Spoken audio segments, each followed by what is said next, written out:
Papa Dudut Stories. Dito sa Papa Dudut Stories. Papa Dudut Stories. Dear Papa Dudut, isang magandang may nagmamahal sa'yo. Papa Dudut Stories. Papa Dudut Stories. Dear Papa Dudut, sa lahat po ng mga nakatutok ngayon, huwag pong kalimutan mag-like, mag-share at mag-subscribe. Maraming salamat po sa inyong lahat.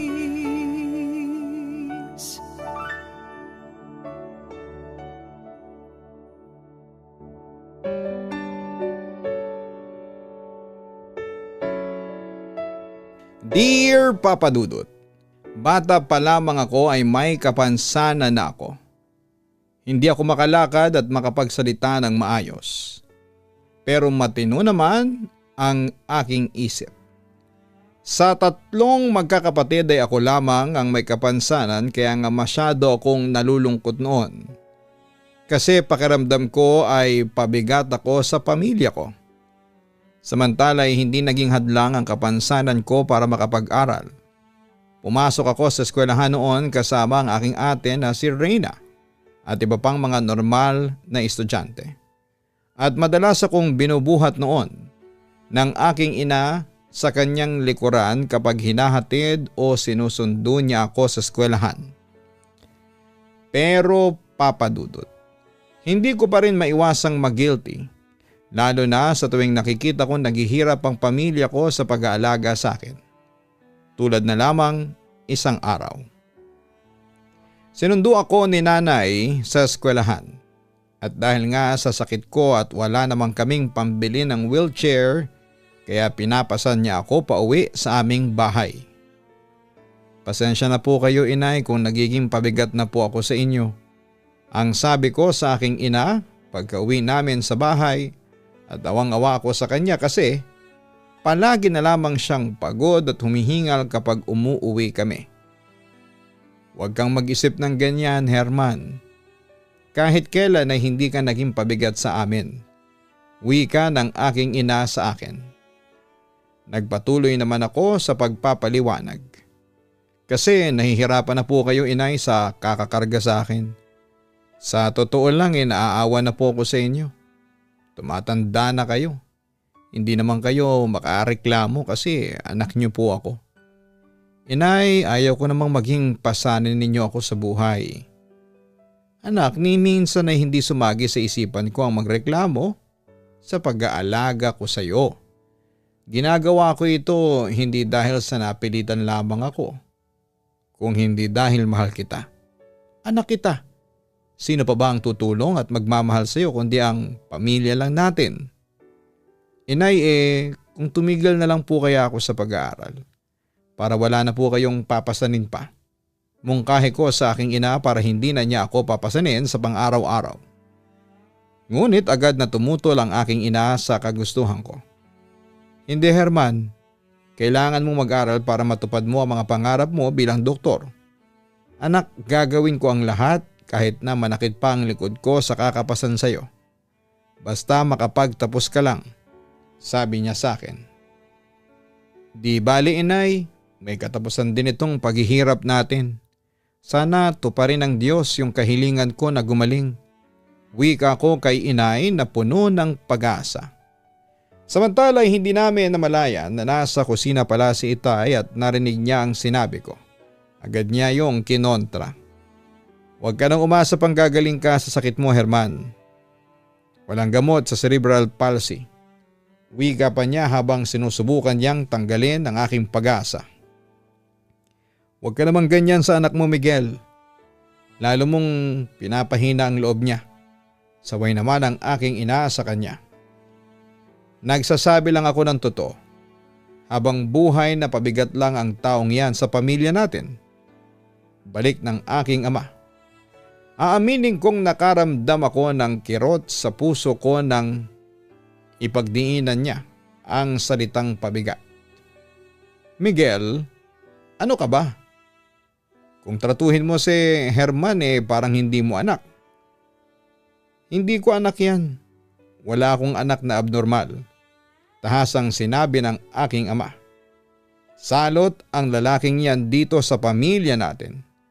Simula nang dumating yan sa buhay natin, nagkandamalas-malas na ang pamilya natin. Walang ibinigay na swerte ang taong yan kundi puro kahirapan. Pagpapatuloy pa niya. Hindi kagustuhan ni Herman na magkasakit ng cerebral palsy. Alam mo yan, pagtatanggol ni inay sa akin. Tapos ay napansin ko na parang naiiyak na ang aking ina. Ang sama mo naman, Miguel. Sarili mong anak tinatrato mo ng masama. Anong klase kang ama? Wala akong pakialam dyan sa abnoy mong anak. Galit niyang wika sa aking ina. Ikaw, Mila, huwag mong pamihasain ang sarili mo na panay ang pag-aalaga mo dyan sa anak mo. Hindi lang siyang miyembro ng pamilyang ito.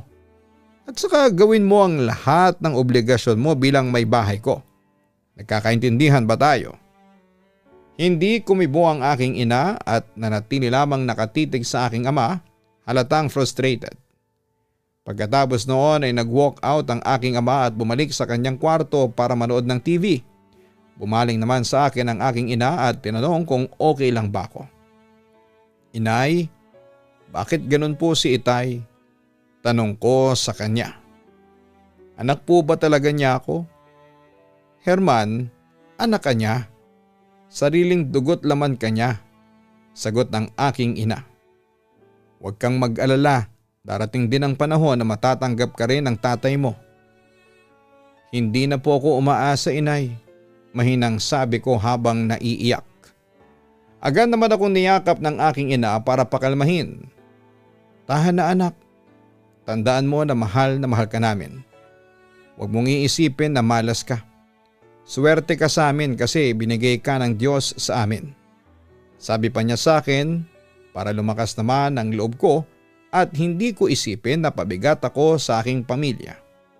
Samantala, Papa Dudut, maliban kay inay ay nakikita ko ang ibang mga kapamilya ko na parang nagsasawa na sa pag-aalaga sa akin at inaamin kong masyado akong nasasaktan doon.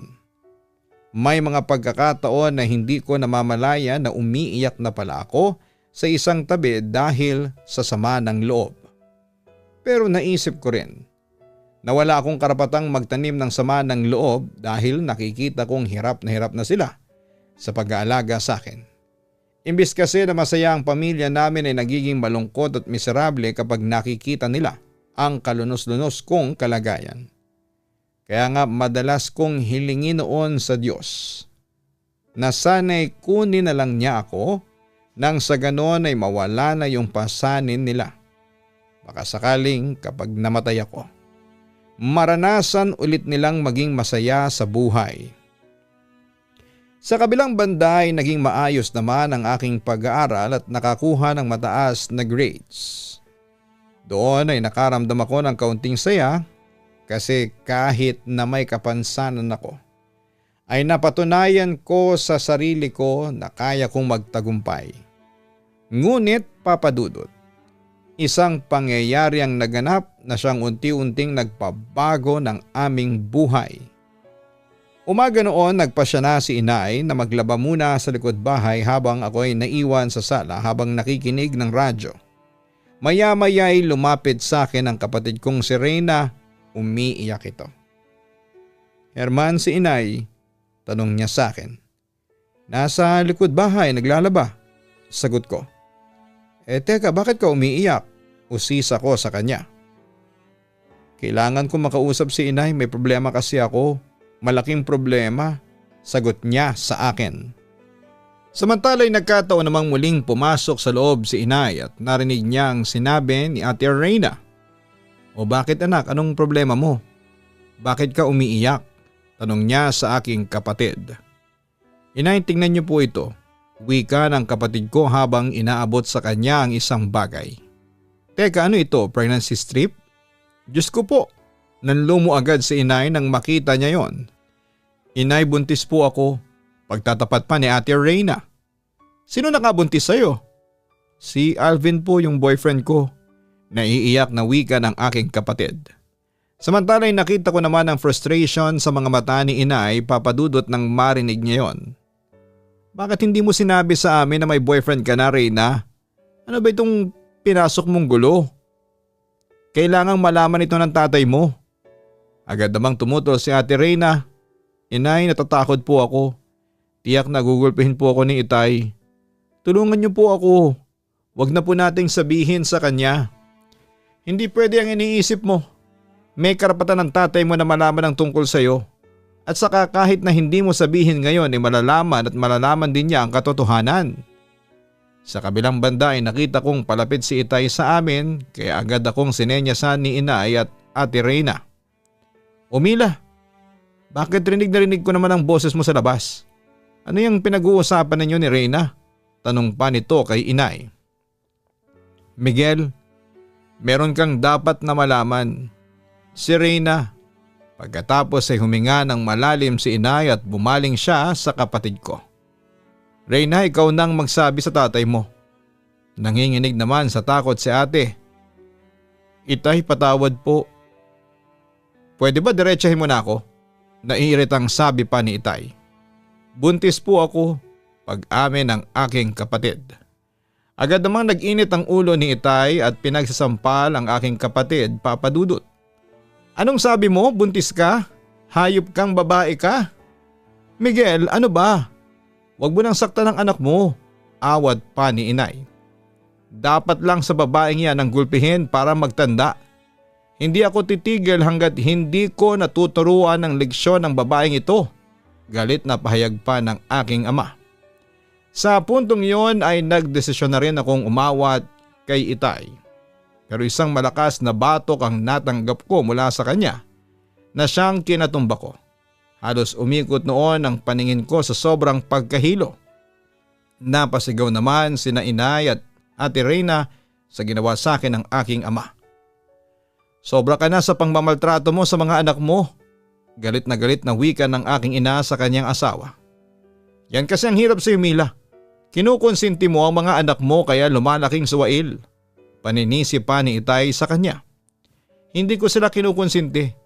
Sinasaway lang kita kasi ikaw na ang umaabuso sa kapangyarihan mo bilang padre de familia. Katwira naman ni Inay. Ayan, at ako pa ang sinisisi mo. Mila, dinidisiplina ko lang ang mga anak natin. Yan kasi ang problema sa iyo, konsentidora ka. Mali ang pagpapalaki mo sa mga anak natin. Akusa ni Itay sa kanya. Agad namang pinagtanggol ni Inay ang kanyang sarili. Hoy Miguel, kahit na asawa kita wala kang karapatang husgahan ang pagpapalaki ko sa mga anak ko. Ikaw hanggang bigay ka lang ng pera sa akin. Ako buong buhay ko ay inalay ko sa kanila. Ako ang kasama nila sa araw-araw at dahil sa palagi kang wala, hindi mo alam kung gaano karaming dugo at pawis ang ibinuhos ko para mapalaki lang ng maayos sa mga anak natin. Ganun pala eh. Maganda pala ang pagpapalaki mo sa mga anak natin. Eh bakit nagpabuntis yang magaling mong anak? Balik niya kay Inay. Kung makapagsalita ka naman dyan, parang hindi ka nagkamali na kahit na isang beses, hinanakit ni Inay sa aking ama. Pagkatapos noon ay hindi na nagsalita pa si Itay at umalis na lamang ito sa bahay. Malamang ay makikipag-inuman lamang ito sa mga kumpare niya. Ganon lang palagi ang ginagawa niya. Pagkatapos ng trabaho, iinom. Bihira lang siyang magstay sa bahay na para bang ayaw niya kaming makasama. Pero ayos lang yon. Sanay na kami.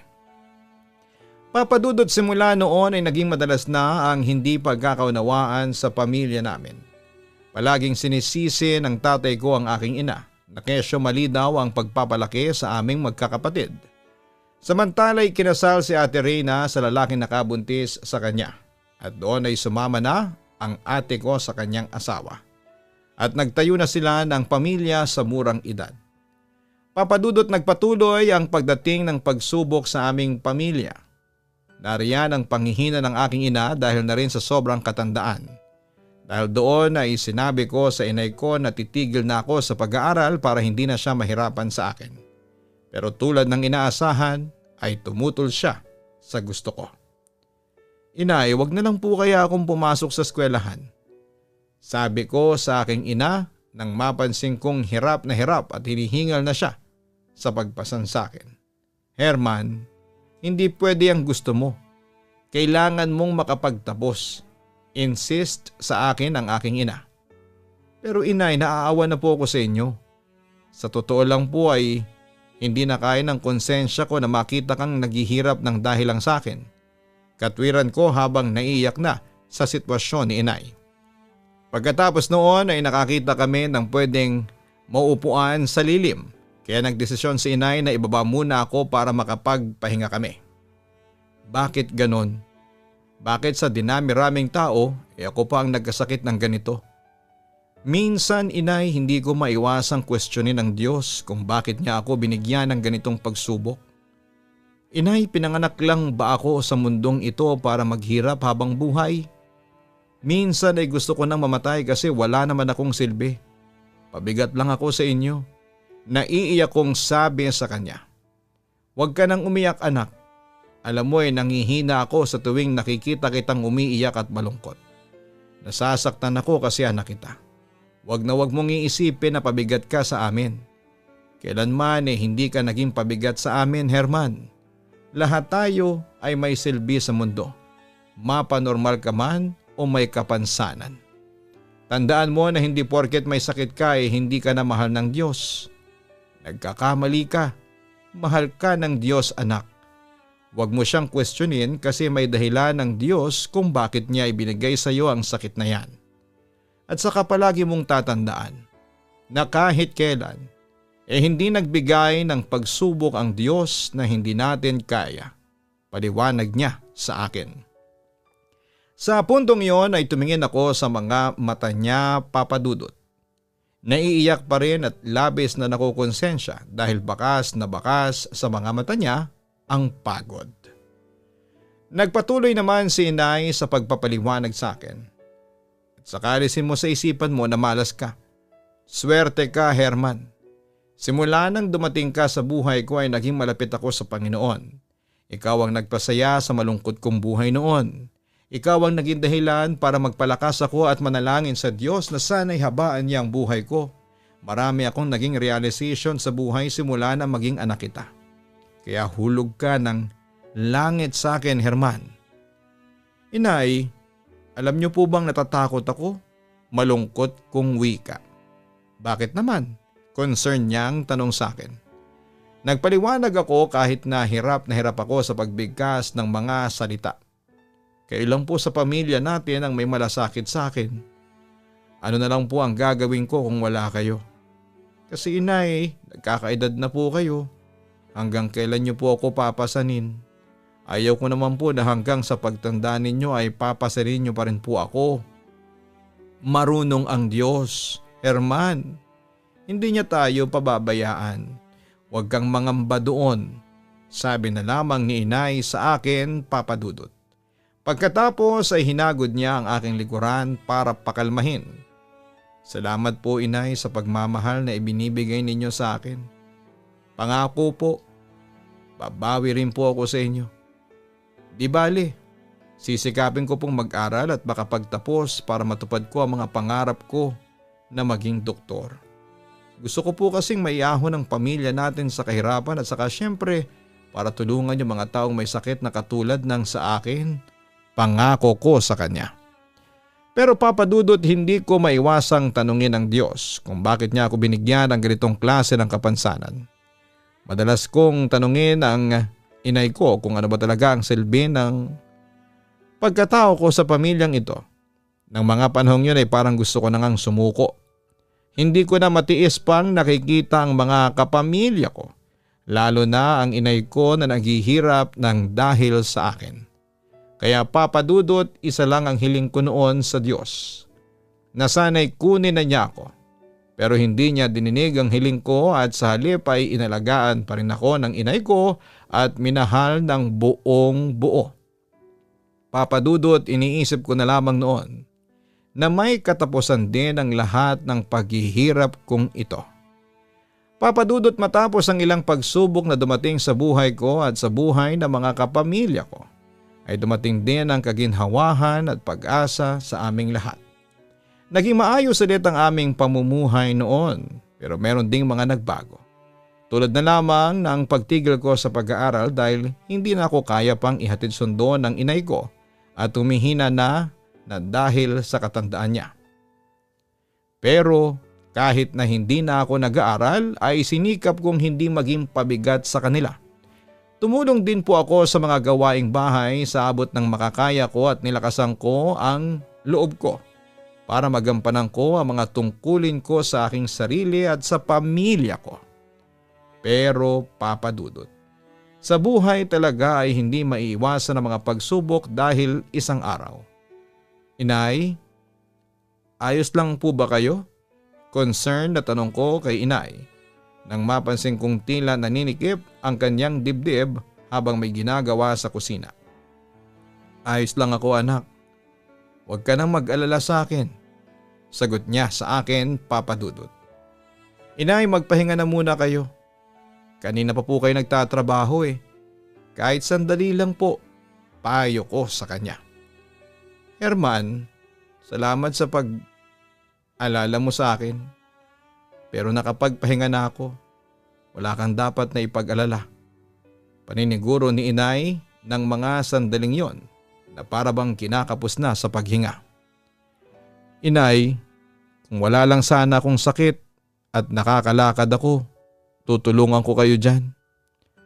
Alam niyo po inay, naaawa po ako sa inyo kasi simula nang umalis si itay, kayo na po ang sumalo ng lahat ng responsibilidad sa bahay. Nakokonsensya po ako kasi hindi ko po kayo matulungan. Sa totoo lang, naaasar nga ako sa sarili ko. Kasi wala po akong silbi dahil sa sakit ko. Naiiyak na wika ko. Anak, alam mo ba? Sobra ang pasasalamat ko sa Diyos. Kasi nagkaroon ako ng anak na maalalahanin at mapagmahal. Pero Herman, huwag kang makonsensya kung sakaling hindi ka man makatulong sa akin. Sa totoo lang ay nakakatulong ka sa akin. Ikaw ang nagpapalakas sa akin, Herman.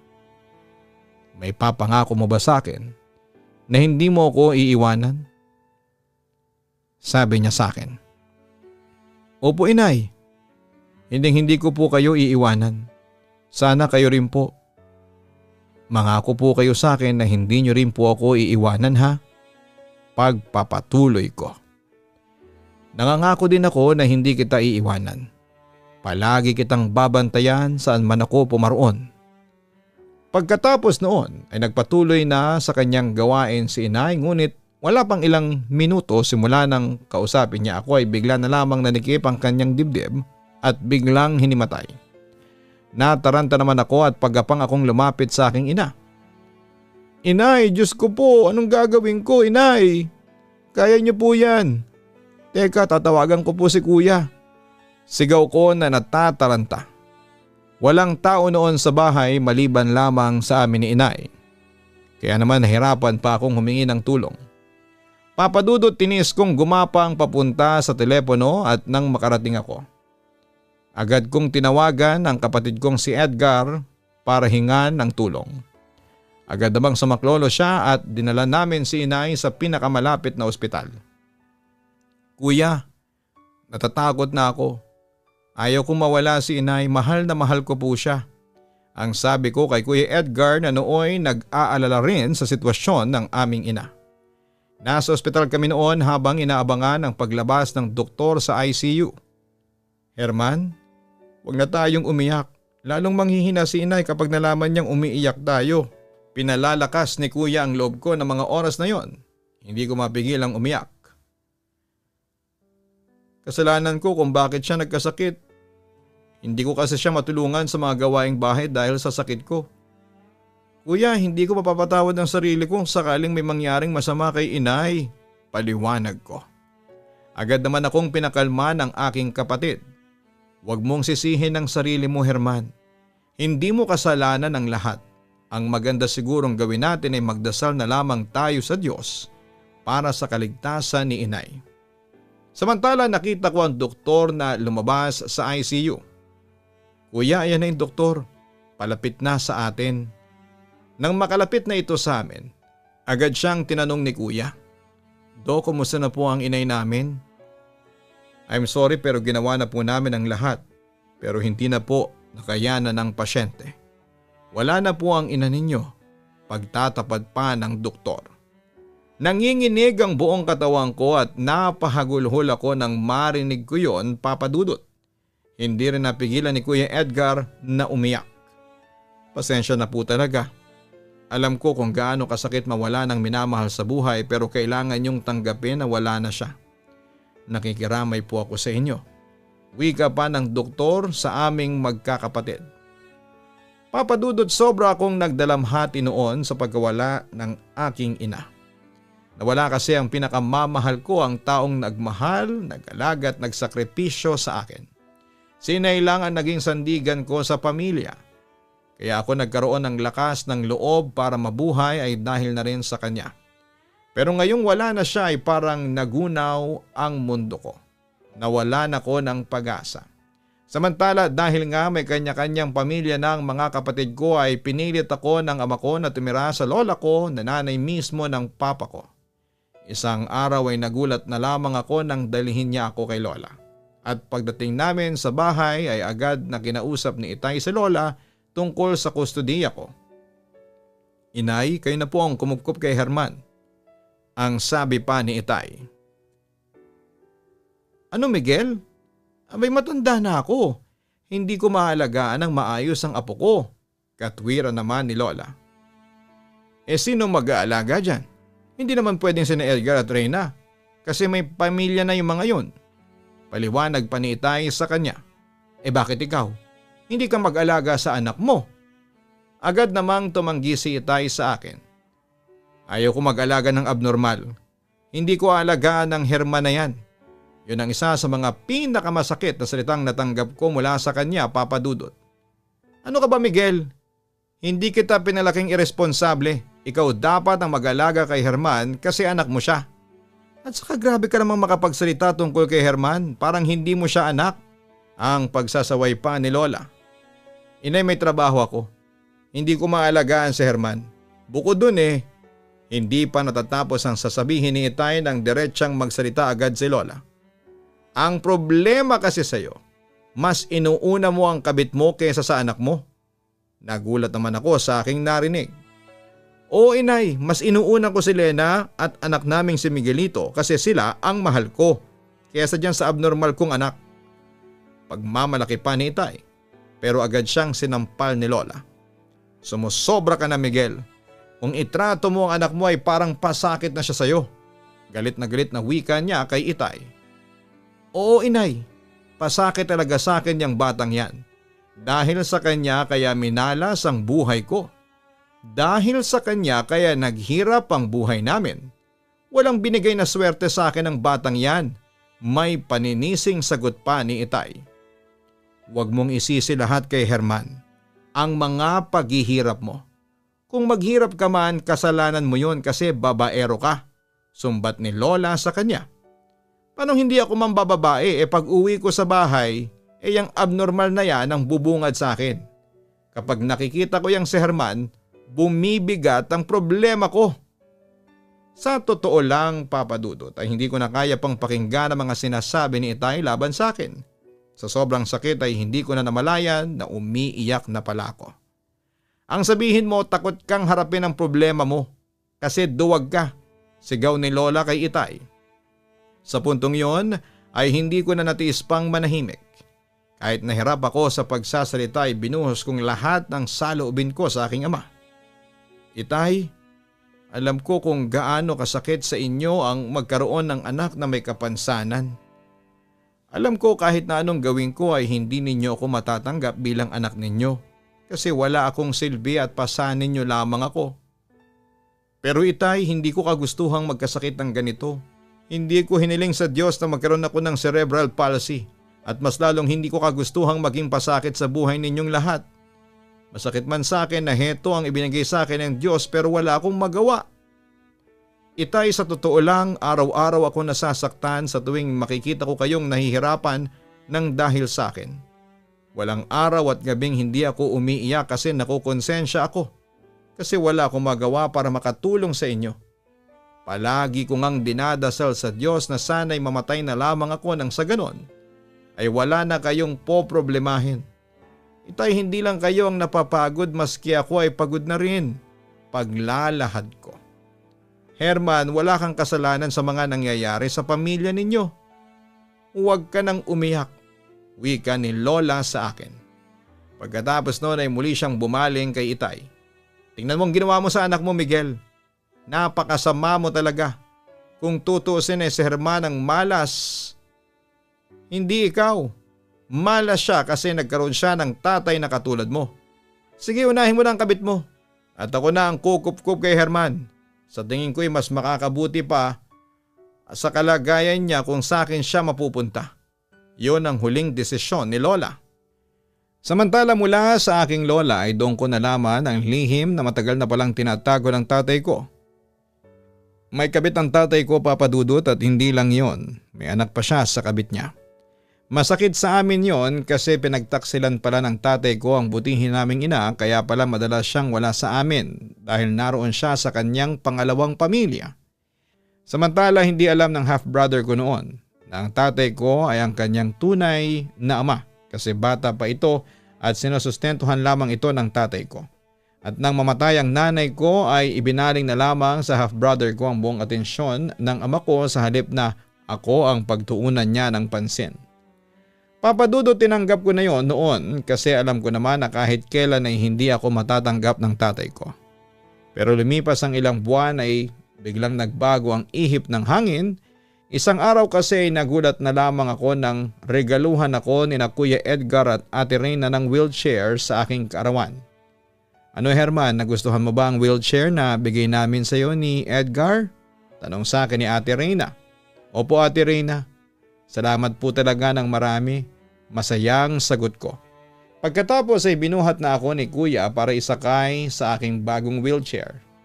Buti naman at binili niyo na siya ng wheelchair, Edgar, Reyna. Pasalamat ng aking lola sa mga kapatid ko. Opo Lola, naghati kami ni Reyna sa pambili ng wheelchair para naman makagala si Herman saan man niya gustong pumunta. Salamat sa inyo mga apo. Si Ate Reyna naman ang nagsalita. Wala po yun Lola. Gusto lang po naming makabawi kay Herman kahit papaano. Pagkatapos noon ay nag-volunteer pa si Kuya na igala ako sa buong bakuran habang sina Lola at Ate Reyna naman ang maghahanda ng pagkain. Naroon din ang buong pamilya nila lalo na ang mga pamangkin kong tuwang-tuwa sa akin hanggang sa may mapansin kami ni Kuya na lalaking papalapit sa amin. Kuya, teka, si Itay yun di ba? Itay kay po pala, bati ni Kuya Edgar sa aming ama. Ngunit nagulat ako nang lumapit sa akin si Itay at nagsalita. Herman, pwede ba kitang makausap? Tanong niya sa akin. Tahimik lamang akong tumango sa kanya at hindi ko alam noon kung ano ang sasabihin niya sa akin. Maya-maya nagulat na lamang ako nang yakapin niya ako ng mahigpit. Patawarin mo sana ako sa mga nagawa kong kasalanan sa iyo. Kung hindi man kita inalagaan, kung ikinahiyaman kita bilang anak ko, Herman, pinagsisisihan ko na yon. Kasi napagtanto ko na mahal kita kasi sariling dugot lamang kita. Kahit na ilang beses kong pilit na itanggi ka bilang anak nananaig pa rin sa akin ang pagmamahal ko sa iyo bilang ama mo. Alam mo ba, simula nang iwanan kita sa lola mo ay hindi na ako makatulog. Sobra akong nakukonsensya at pakiramdam ko noon ay ako na ang pinakamasamang tao sa mundo. Herman, tama ang lola mo, duwag nga ako. Kaya kita pilit na itinatanggi kasi ayaw kong harapin ang problema, ang katotohanan na may anak akong may sakit. Ginawa ko yon sa pag-aakalang titibay ang dibdib ko pero nagkamali ako kasi sa tuwing nakikita kitang ganyan ang kalagayan ay nasasaktan ako. Paliwanag ni Itay sa akin. Naiyak at hindi naman ako makapaniwala sa aking narinig mula sa kanya. Nagpatuloy naman si Itay sa pagsasalita. Pinilit kong magkaroon ng pusong bato sa harapan ninyo pero sa totoo lang ay ako ang pinakamahina sa pamilya. Hanga nga ako sa nanay mo kasi matatag siya at matapang niyang hinarap ang mga problema sa pamilya. Hindi tulad ko na ng babae sa pag-aakalang matatakasan ko ang problema. Pero kahit pala, nang babae ako, ay hindi ko pa rin natakasan ng problema. Kaya heto ako, hiniwalayan ako ng kabit ko at bumalik ako sa inyo. Gusto kong bumawi sa inyo, Herman, sa lahat ng mga pagkukulang ko. Pero isa lang sana ang hiling ko sa iyo. Sana mapatawad mo ako. Itay, pinapatawad ko na po kayo. Naiiyak kong sagot sa kanya. Salamat anak, mangiyak-ngiyak na wika sa akin ng aking ama. Samantala lumapit naman si Lola at Ate Reyna sa amin nang marinig nila ang pag-uusap namin ni Itay.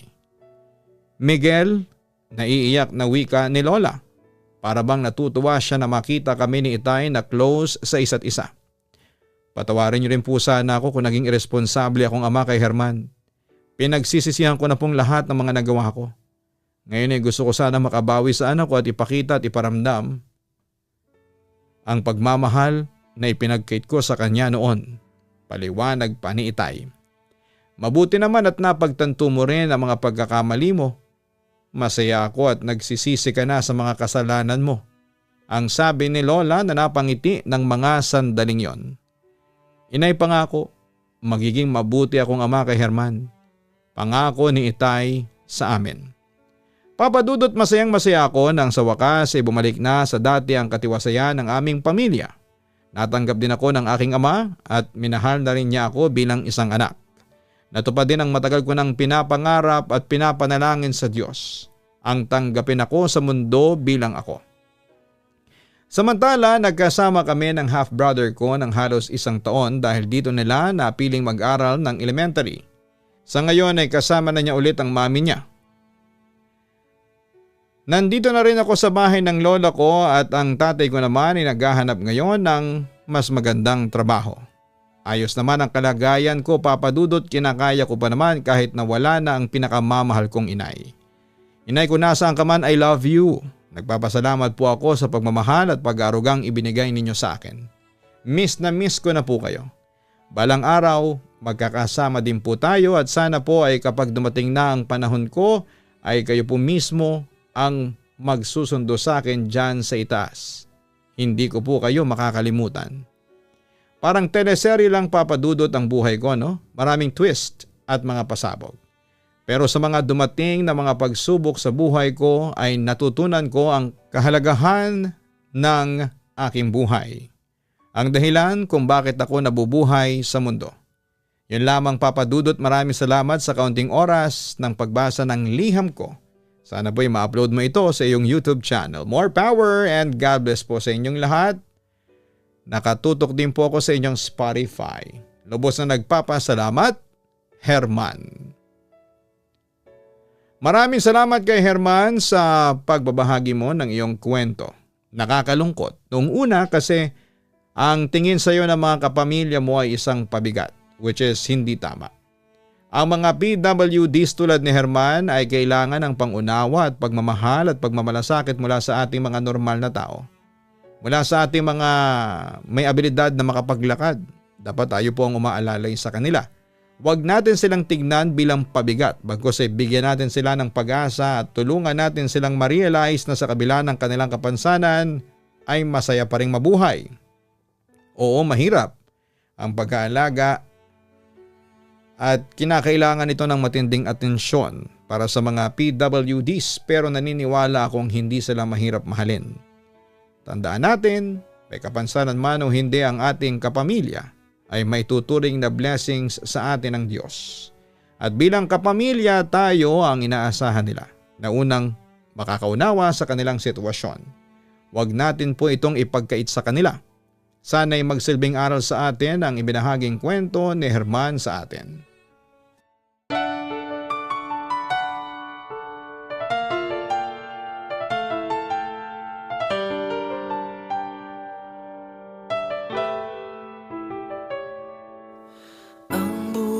Ay mahiwaga,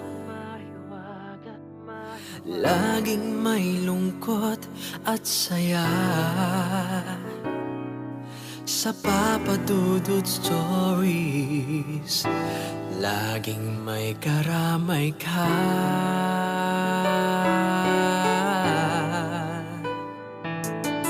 Mga bigat. Dito ay pakikinggan ka sa Papa Dudut Stories. Kami ay iyong kasama. Dito sa Papa Dudut Stories, ikaw ay hindi nag-iisa.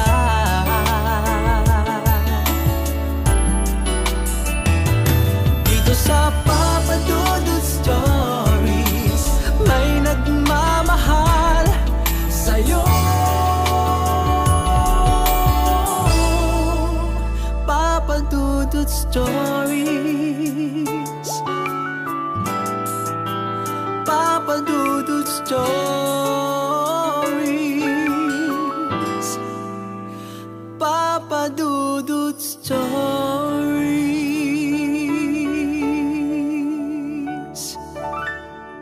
Matakot, kabahan sa mga kwentong nakakagimbal sa Kaistorya YouTube channel with daily post at 7 p.m. Makipagkulitan! So ayun po guys, nagkakagulo na po tayo ngayon dito. Nakikita po natin si Gian. Hi everyone! So ayun na po, may mga bisita po kami. Andito po ngayon. Makipagtawanan!